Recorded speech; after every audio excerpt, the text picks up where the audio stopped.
नमस्कार दोस्तों, TI classes में आपका हार्दिक स्वागत है। मैं शैलेंद्र सिंह आज आपके बीच एक टॉपिक लेके आया हूँ जिस टॉपिक का नाम है पर्यावरण की समस्याएं।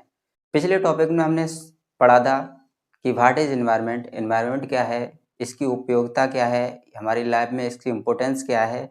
तो आइए चलते हैं आज के इस टॉपिक में। बहुत ही इम्पोर्टेंट टॉपिक है, यहाँ से आपको क्वेश्चन जरूर मिलते हैं, तो लेके चलते हैं। टॉपिक का नाम है प्रॉब्लम्स ऑफ एनवायरनमेंट,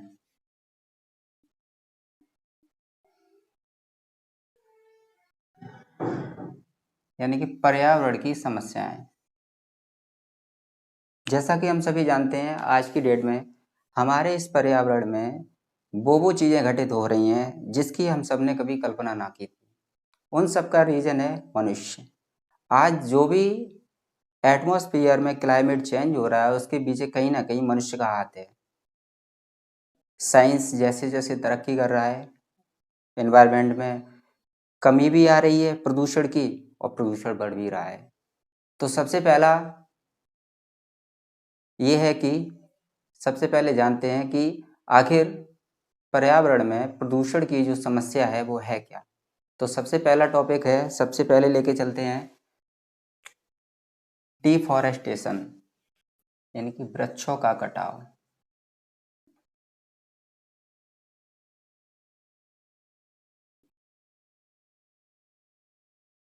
वृक्षों का कटाव पिछले 10 वर्षों से लगातार वृक्षों का कटाव हो रहा है, जिसके कारण हमारे इस पर्यावरण में बहुत सारी समस्याएं उत्पन्न हो रही हैं। तो आइए जानते हैं वृक्षों के कटाव से पहले आखिर वृक्षों से लाभ क्या क्या है। वेजिटेशन, यानी कि लाभ। तो सबसे पहला लाभ क्या है वृक्षों से? वृक्षों से हमें लकड़ी मिलती है। दूसरा, वृक्षों से हमें औषधियाँ मिलती हैं।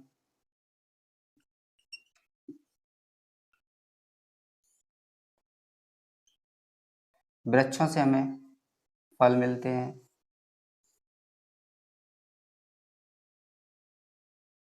जो सबसे इम्पोर्टेंट है हमारी लाइफ के लिए कि वृक्ष हमें O2 देते हैं और CO2 ग्रहण करते हैं। वेजिटेशन, यानी कि वनों से लाभ। वनों से हमें क्या क्या मिलता है? लकड़ी मिलती है, औषध मिलती है, फल मिलते हैं, और जो सबसे इम्पोर्टेंट है वो क्या है? O2, यानी कि ऑक्सीजन मिलती है, और वृक्ष क्या करते हैं? CO2 ग्रहण करते हैं। तो ये तो थे वेजिटेशन, यानी कि वृक्षों के लाभ। तो इसमें जो सबसे पहले है, जैसा कि अभी हमने बताया कि क्या हो रहा है कि CO2। तो वृक्षों के कटाव से जो सबसे बड़ी समस्या है वो ये है कि कार्बन, यानी कि कार्बन डाइऑक्साइड बढ़ रही है। अभी कुछ दिन पहले आपने देखा होगा, 3 से 4 महीना पहले दिल्ली NCR में प्रदूषण इतना ज़्यादा हो गया था कि वहाँ पे सांस लेना भी मुश्किल हो गया था, जिसके चलते वहाँ पे ऑक्सीजन बार ओपन की गए थे, जहाँ पे लोग जाते थे और शुद्ध ऑक्सीजन लेने के लिए पेमेंट करते थे। तो ये कहीं ना कहीं क्या हो रहा है? वृक्षों को काट रहे हैं, तो क्या हो रहा है कि CO2 बढ़ रही है। जब CO2 बढ़ रही है तो देखते हैं कैसे।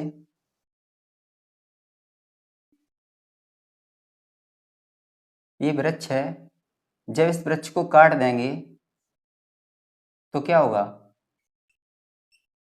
O2 मिलेगी नहीं, CO2 लगातार इंक्रीज होगी। तो समस्या क्या आएगी हम सबके लिए? क्या आएगी? CO2 बढ़ेगी। जब CO2 बढ़ेगी तो हमारी लाइफ में क्या आएंगी? बीमारियां आएंगी। दूसरी समस्या क्या है? जब वृक्षों का कटा होगा तो मृदा अपरदन बढ़ेगा।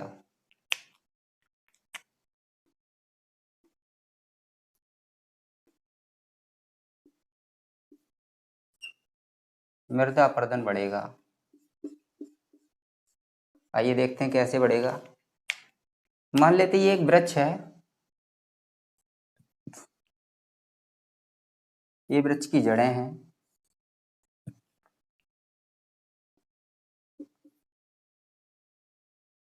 ये मिट्टी है।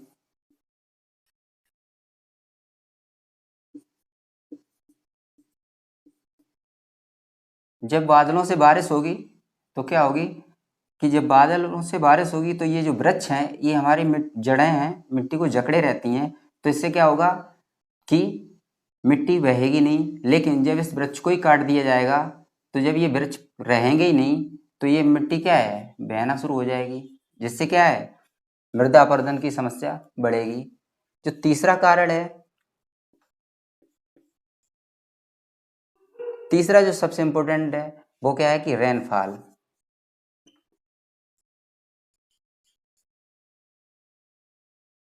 वर्षा का कम होना।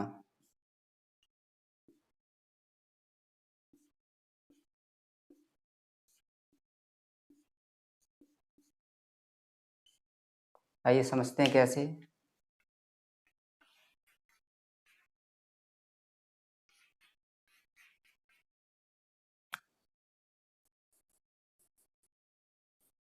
ये वृक्ष है, जब इस ये पत्तियां हैं तो क्या होता है कि पत्तियों से क्या होता है,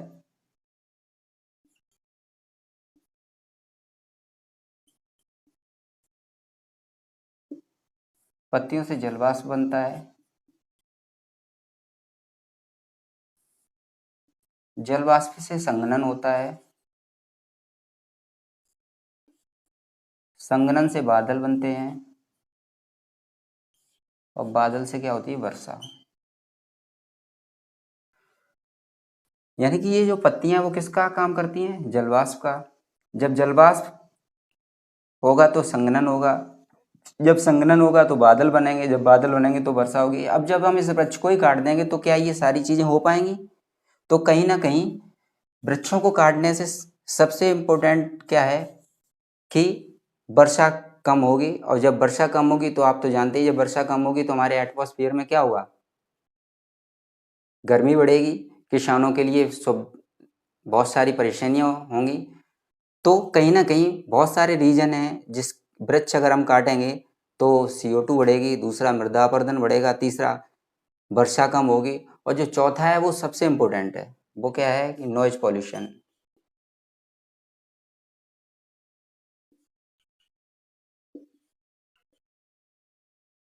नॉइज पॉल्यूशन, सरकार ने 2019 में एक प्रोजेक्ट शुरू किया था जिस प्रोजेक्ट का नाम था ग्रीन मफलर।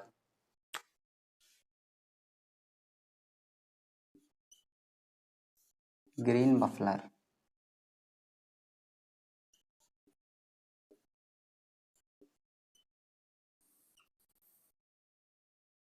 इस प्रोजेक्ट में कहा गया था कि सरकार, चाहे स्टेट गवर्नमेंट हो या सेंट्रल गवर्नमेंट हो, रोड के किनारे किनारे वृक्षों को लगाएंगे। और जब वृक्षों को लगाएंगे तो क्या होगा, नॉइज पोल्यूशन इंक्रीज नहीं जबकि डिक्रीज होगा, क्योंकि वृक्ष क्या करते हैं, नॉइज पोल्यूशन को ऑब्जर्व करते हैं, यानी कि ध्वनि प्रदूषण को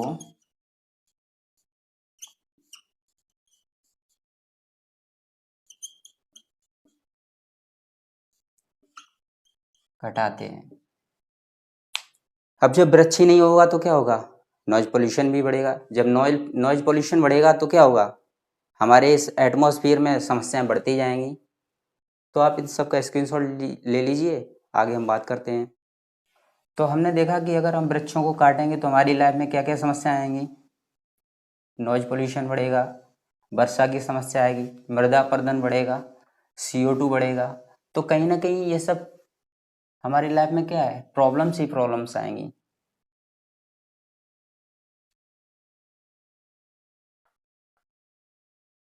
आइए समझते हैं एक उदाहरण से। और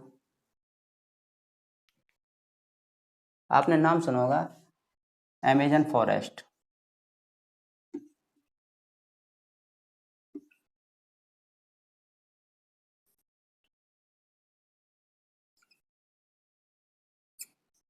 lungs of earth.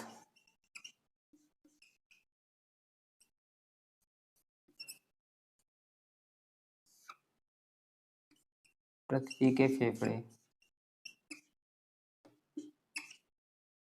Amazon forest है इन्हें कहा जाता है लंग्स ऑफ अर्थ, यानी कि पृथ्वी के फेफड़े। आखिर क्यों कहा जाता है, तो देखते हैं। होल वर्ल्ड, संपूर्ण विश्व की 20% ऑक्सीजन हमें कहाँ से मिलती है, अमेजन फॉरेस्ट से। यानी कि पूरे विश्व की 20% ऑक्सीजन का निर्माण कौन करते हैं, अमेजन फॉरेस्ट। लेकिन पिछले कुछ सालों से लगभग 17 से 18% अमेजन फॉरेस्ट को काट दिया गया।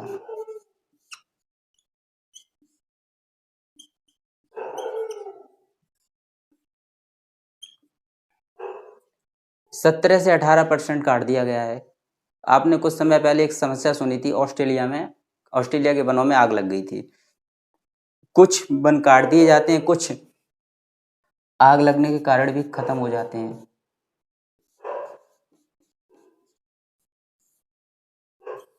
अब आप सोचेंगे आग लगने के कारण, आखिर आग कैसे लगती है।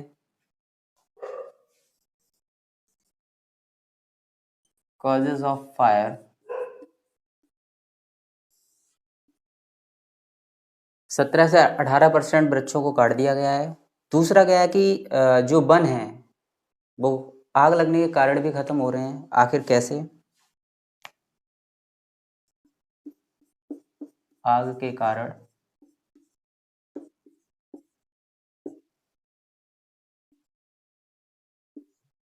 आग के कारण कैसे, पहला कृत्रिम कारण यानी आर्टिफिशियल।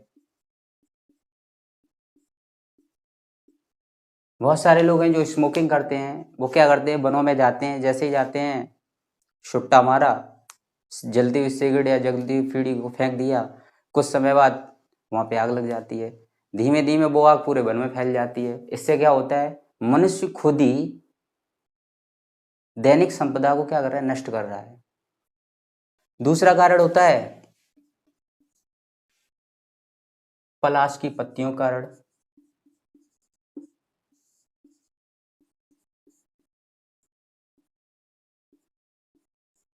पलाश की पत्तियों के कारण,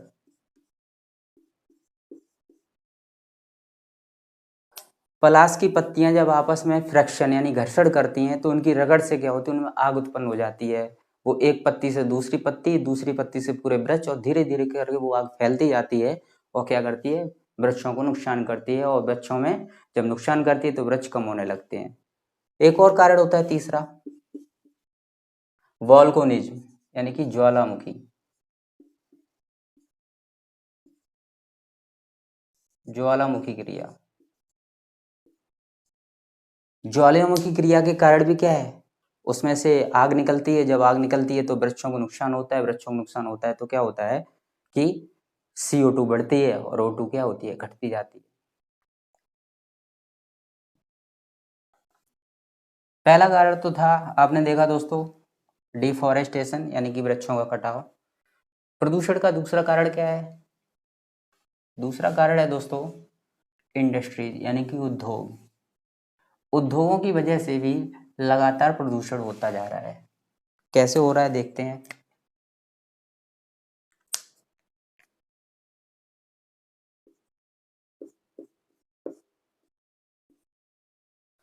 क्या होता है दोस्तों, उद्योगों से क्या होता है कि केमिकल,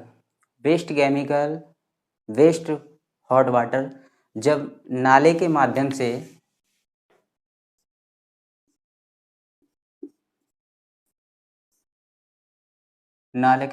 नदी, और नदी से पहुंचता है समुद्र। यानी कि वेस्ट वाटर, वेस्ट केमिकल क्या होता है कि नाले के माध्यम से नदी में पहुंचता है और नदी के माध्यम से समुद्र में पहुंचता है। तो इससे क्या होता है कि जो जलीय जीव होते हैं तो इस केमिकल की वजह से वो नष्ट होने लगते हैं। गर्म पानी जब शुद्ध पानी में मिलता है तो उसमें क्या होता है कि DO यानी कि ऑक्सीजन की उसमें कमी आ जाती है। जब ऑक्सीजन में कमी आती है तो जो जलीय जीव होते हैं वो क्या होते हैं, मरने लगते हैं। जब जलीय जीव मरने लगते हैं तो पानी कैसा हो जाता है, दूषित हो जाता है। तीसरा जो कारण है वो बहुत ही इंपॉर्टेंट है। प्लास्टिक, शायद ही ऐसा कोई घर होगा जिस घर में इस प्लास्टिक का यूज ना किया जाता हो। सबसे हानिकारक होती है प्लास्टिक। ये जो प्लास्टिक होती है ये हानिकारक क्यों होती है, देखते हैं। प्लास्टिक प्लास्टिक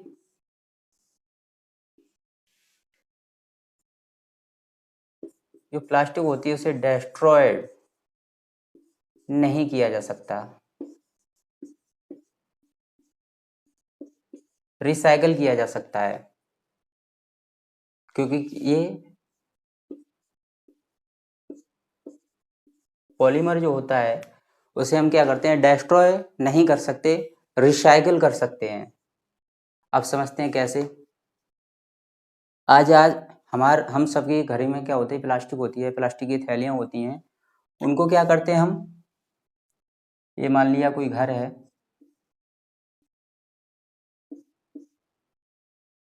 इस घर से फेंक दिया गया प्लास्टिक, और जब प्लास्टिक को फेंका जाता है तो क्या होता है,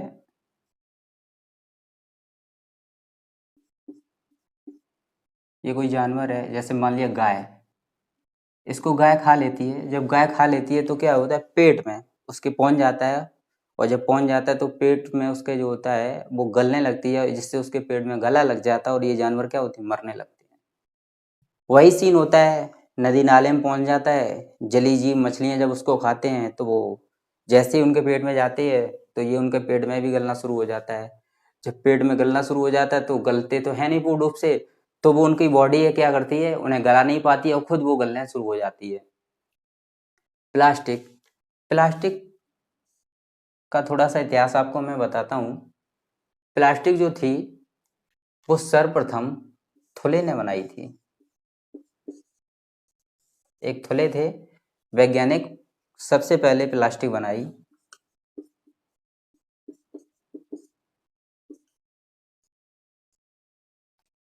इन्होंने सबसे पहले प्लास्टिक बनाई। कुछ क्वेश्चन हैं प्लास्टिक से रिलेटेड जो आपसे कई बार एग्जाम में पूछे गए हैं और पूछे भी जाते हैं। तो पहला क्वेश्चन है, सर्वप्रथम प्लास्टिक पे बैन किसने लगाया? तो सर्वप्रथम प्लास्टिक पे बैन बांग्लादेश ने लगाया। बांग्लादेश ने 2002 में प्लास्टिक को पूर्ण बंद किया सबसे पहले, यानी कि प्लास्टिक को बंद करने वाला सबसे पहला देश कौन बना? बांग्लादेश। बात करें इंडिया की, इंडिया में सबसे पहले किसने बंद किया? तो इंडिया की अगर हम बात करें तो इंडिया में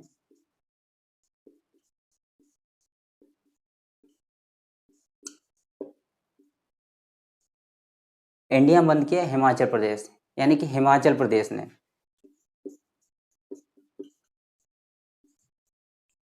हिमाचल प्रदेश बंद कब किया? 2009 में। बात की जाए कि सबसे पहले प्लास्टिक को बैन करने वाला कौन सा देश था, तो बांग्लादेश। बात की जाए इंडिया में सबसे पहले बैन किस राज्य ने किया, तो आपका आंसर होगा हिमाचल प्रदेश 2009। और अगर बात की जाए कि पूर्ण रूप से इस इंडिया में कब बंद किया गया, तो पूर्ण रूप से बंद किया सिक्किम ने।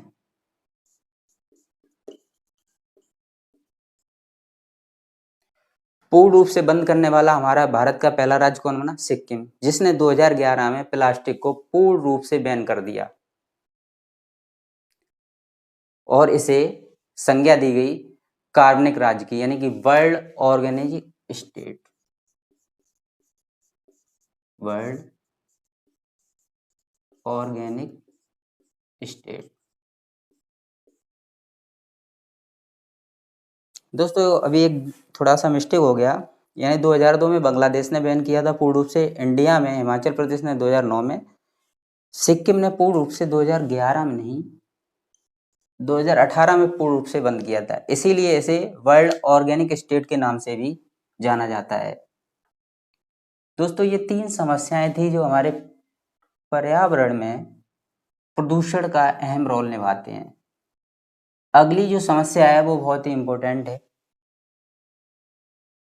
उसके वजह से भी लगातार प्रदूषण बढ़ रहा है। अब आप सोचेंगे ऐसी कौन सी समस्या है? वो सब समस्या हम ही सबसे उत्पन्न है। ये भी समस्या हम सबसे उत्पन्न थी, वो भी समस्या हम सबसे उत्पन्न है। अगली जो चौथी समस्या है वो है सीवेज प्रॉब्लम।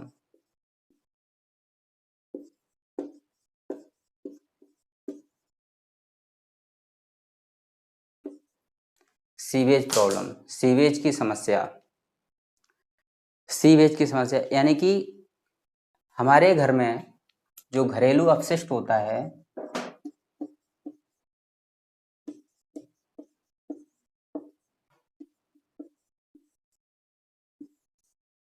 ये जो घरेलू अपशिष्ट होता है उसे क्या करते हैं, नाली के माध्यम से बहा दिया जाता है। नाली नाले से मिलती है जाके, नाला नदी से मिलता है, और नदी समुद्र से।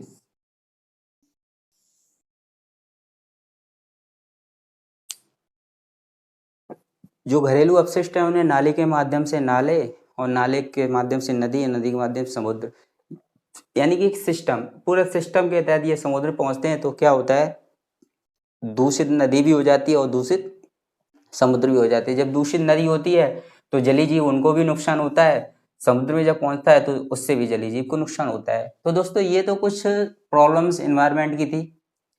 इनके बारे में डिटेल हम आगे के टॉपिक में लेके आएंगे, जहां हम आपको डिटेल से बताएंगे कि आखिर क्या क्या हमारे एनवायरनमेंट में प्रॉब्लम्स हैं। उन प्रॉब्लम्स के बारे में हम डिटेल से जानकारी आगे के वीडियो में लेके आएंगे। अगर दोस्तों ये वीडियो हमारी अच्छी लगी हो तो प्लीज़ लाइक कीजिए, शेयर कीजिए एंड कमेंट कीजिए, और हमारे चैनल को सब्सक्राइब करना ना भूलिए। और दूसरी हम्बल रिक्वेस्ट है आप सभी से, दोस्तों कोरोना हमारे देश में 3rd स्टेज में फैल रहा है, तो please stay home, stay safe. कृपया करके सरकार का सहयोग करें, घर पे रहिए, सुरक्षित रहिए। Thank you.